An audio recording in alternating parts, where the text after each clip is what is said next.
The old woman held a broken bowl and wanted to sell it for $5,000. She even claimed that it was her family's heirloom. She would not have sold it unless absolutely necessary. The young man found the old woman's words sincere and not at all like those of a scammer. He gave her his entire monthly salary. It was precisely this act of kindness that set him on a path to an extraordinary life. After receiving the money, the old woman handed the broken bowl to the young man. Then she left in a state of melancholy. Only then did the young man carefully scrutinize the bowl. Suddenly, a beam of golden light shone into his eyes. It enabled him to obtain golden eyes. Seeing several lines of faint characters appear on the broken bowl, the young man immediately became curious about its origin. He hurried home to clean the bowl thoroughly. Sure enough, ancient imperial inscriptions appeared on the back of the bowl. Although the bowl was somewhat damaged, this type of imperial porcelain could still fetch hundreds of thousands of dollars. So he took the bowl to an antique market for an expert appraisal. Unexpectedly, he discovered that his friend had been extorted by a bully shop owner. The bully claimed that his friend had ruined the feng shui of their shop. He forced his friend to buy the shop. Soon, both of them were dragged into the shop. Using his golden eyes, the young man saw that there were 2 jars hidden in the shop's backyard. These were the legendary cellars, any one of which could casually be dug up and be worth millions of dollars.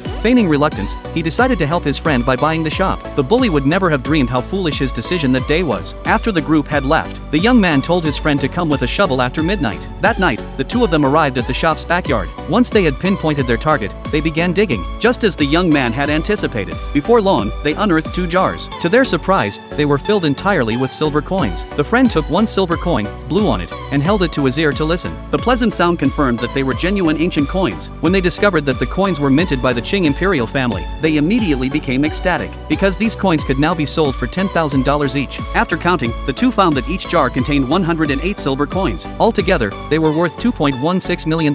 It seemed that the young man had now secured his initial capital. They would now have the confidence to attend the gemstone appraisal conference. The next day, the 2 attended the conference. Very quickly, the young man set his sights on some of the stones. He merely glanced at one with his golden eyes, and discerned that the ordinary stone contained raw material for golden jade. He advised his friend to bid on that stone. Initially, the friend was very worried about incurring a loss. Others also mocked the young man for being too young to distinguish between genuine and fake. But in the end, the friend trusted the young man's judgment, and bought the stone for $300,000. Subsequently, the young man spotted a block of raw green jade nearby. As soon as he secured that stone, his friend